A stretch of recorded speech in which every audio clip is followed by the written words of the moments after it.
Hello दोस्तों, good morning. कैसे हैं? तो आज हम भूमि, प्राकृतिक वनस्पति, मृदा, जल और वन्यजीव संरक्षण के बारे में अध्ययन करेंगे। वीवीआई है, इसको आप एक बार ज़रूर देखें। पहला है तंजानिया, जो अफ्रीका के एक छोटे गांव में है। इसके उपरांत वो घर के कार्यों में अपनी माँ के हाथ बटाती है। ये सब तो नहीं पढ़ना है।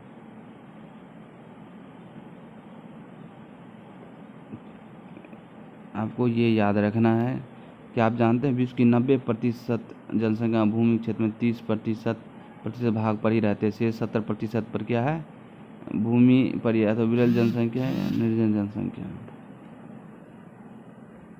फिर चलते हैं आगे। भूमि क्या होते हैं ये देखना है। सबसे महत्वपूर्ण प्राकृतिक संसाधन में भूमि भी शामिल है। पृष्ठभूमि के कुल क्षेत्रफल का लगभग 30% भाग भूमि है। यह नहीं, इस थोड़े से प्रतिशत के भी सभी भाग आवास योग्य नहीं है। मुख्यतः अगर देखें तो मुख्यतः भूमि और जलवायु के विभिन्न लक्षणों के कारण विश्व के विभिन्न भागों में जनसंख्या वितरण असमान पाया जाता है। उबरू खावर स्थाकृत पर्वतों के तीव्र ढाल, जलाकर संभावित निम्न क्षेत्र, मरुस्थल क्षेत्र एवं सघन वन क्षेत्र सामान्यतः विरल अथवा निर्जन है। उर्वर मैदान, नदी, घाटियां में कृषि के लिए उपयुक्त भूमि उपलब्ध है, इसलिए ये स्थान विश्व के सघन वसीय क्षेत्र हैं। उपयोग: भूमि का उपयोग विभिन्न कार्यों के लिए किया जाता है, जैसे कि कृषि, वानिकी, खनन, सड़क और उद्योग की स्थापना।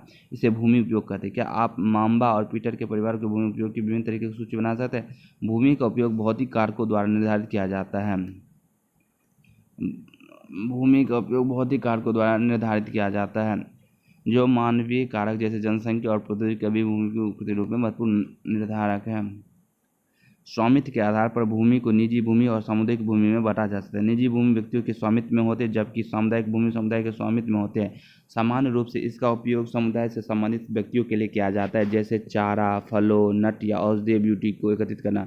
इस सामुदायिक भूमि को साझा संपत्ति संसाधन भी कहते हैं। जनसंख्या और उसकी मांग सदैव बढ़ती रहती है, लेकिन भूमि की उपलब्धता सीमित है। स्थान के अनुसार भूमि की गुणवत्ता में अंतर होता है। लोगों को सामुदायिक भूमि पर व्यापारिक क्षेत्र बनाने, नगरीय क्षेत्रों में घर बनाने और ग्रामीण क्षेत्रों में कृषि योग्य भूमि का विस्तार करने के लिए अनाधिकृत हस्तक्षेप शुरू कर दिया है। आज जो है भूमि का उपयोग प्रतिरूप में व्यापक परिवर्तन हमारे समाज में सांस्कृतिक परिवर्तनों को दर्शाता है।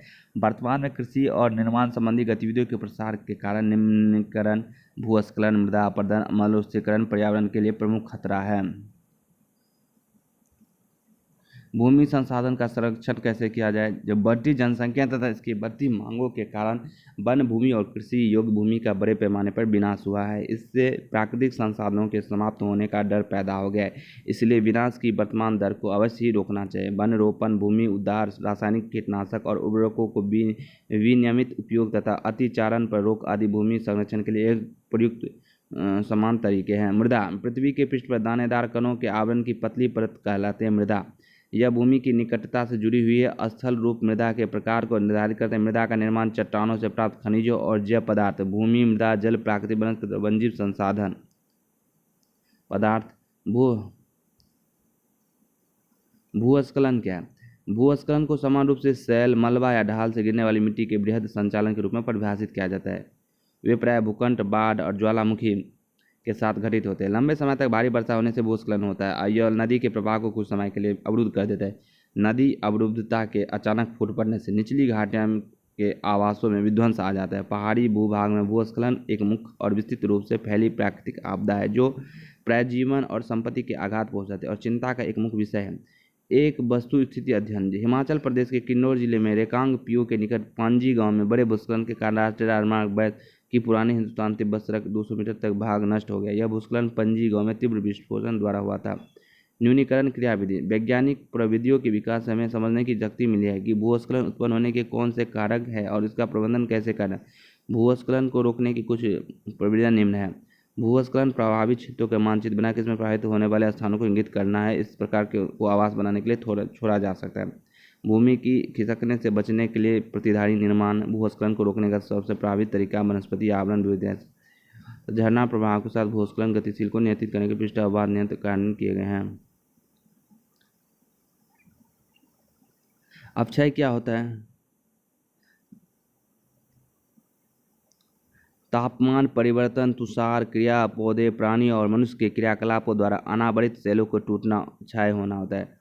जो मिट्टी के ये है जनक चट्टान, अपक्षयित चट्टान होते हैं। उसके बाद बालू, गाद, क्ले के साथ उपमृदा, उसके बाद होते हैं हुमस और वनस्पति के साथ ऊपरी मृदा। केवल 1 सेंटीमीटर मृदा को बनने में सैकड़ों वर्ष लग जाते हैं। तब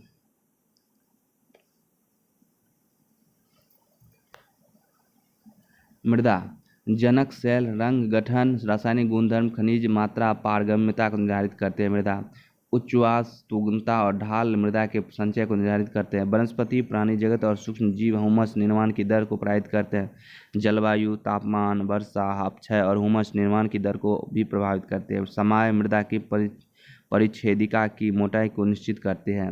मृदा को प्रभावित करने वाला कारक है। मृदा निर्माण करना चाहिए। भूमि, जल, मृदा, प्राकृतिक वनस्पति और वन्यजीव संसाधन में सबसे ज्यादा है मृदा निर्माण के कारक। मृदा निर्माण के मुख्य कारक है जनक सेल का रूप और जलवायु कारक। मृदा निर्माण के अन्य कारक है स्थलाकृति, जैव पदार्थों की भूमिका और मृदा निर्माण के संगठन में लगा समय अलग अलग स्थानों में भिन्न भिन्न है। मृदा का निम्नीकरण और संरक्षण के उपाय।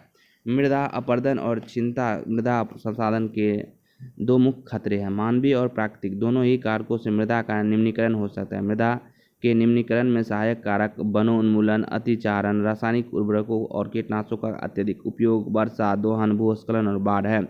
मृदा संरक्षण की कुछ विधियां जैसे हैं मल्च बनाना कहते हैं। पौधे के बीच अनावृत भूमि जैव पदार्थों जैसे प्रवाल से ढक दी जाती है। इससे मृदा की आर्द्रता रुकी रहती है। भारत में जलोढ़, काली, लाल, लेटेराइट, मरुस्थलीय और पर्वतीय प्रकार की मृदाएं हो सकती है। विभिन्न प्रकार की मृदाओं में एक मुट्ठी एकत्रित कीजिए और निश्चित कीजिए कि वो किस प्रकार के एक दूसरे से भिन्न है। ठीक है। समोच्च रेखीय जुताई एक होता है वेदिका फॉर्म। वेदिका फॉर्म क्या होता है? चौड़े समतल सोपान अथवा वेदिका तीव्र ढालों पर बनाए जाते हैं ताकि सपाट सतह फसल उगाने के लिए उपलब्ध हो। इनमें पृष्ठीय प्रवाह और मृदा अपरदन कम होता है। समोच्च रेखीय जुताई क्या होता है? एक पहाड़ी ढाल पर समोच्च रेखा के समानांतर जुताई ढाल से नीचे बहते जल के एक प्राकृतिक अवरोध का निर्माण करती है। रक्षक मेखलाएं तटीय प्रदेशों और शुष्क प्रदेशों में पवन गति रोकने के लिए वृक्ष कतारों में लगाए जाते हैं ताकि मृदा आवरण को बचाया जा सके।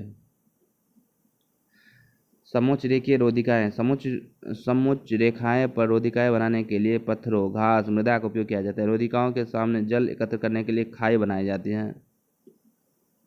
चट्टान बांध यह जल के प्रवाह को कम करने के लिए बनाए जाते हैं। यह नालियों की रक्षा करते हैं और मृदा क्षति को रोकते हैं। बीज की फसल उगाना वर्षा दोहन से मृदा को सुरक्षित रखने के लिए अलग समय में अलग अलग विभिन्न प्रकार की फसल का एकांतर उगाई जाती है। जल एक महत्वपूर्ण नवीकरणीय प्राकृतिक संसाधन है। भूपृष्ठ का 3/4 भाग जल से ढका है, इसलिए इसे जल प्रवाह कहना उपयुक्त है। लगभग 3.5 अरब वर्ष पहले जीवन आदि महासागरों में ही प्रारंभ हुआ था। यद्यपि आज भी महासागर पृथ्वी की सतह की 2/3 भाग को ढके हुए हैं और विविध प्रकार के पौधे और जंतुओं की मदद करते हैं। महासागरों का जल लवणीय है और मानवीय उपयोग के लिए उपयुक्त नहीं है। अलवण जल केवल 2.7% ही है। इसका लगभग 70% भाग बर्फ की चादरों और हिमानियों के रूप में अंटार्कटिका पर ढकी हुई है। एक टपकता नल एक वर्ष में 1200 लीटर जल व्यर्थ करता है।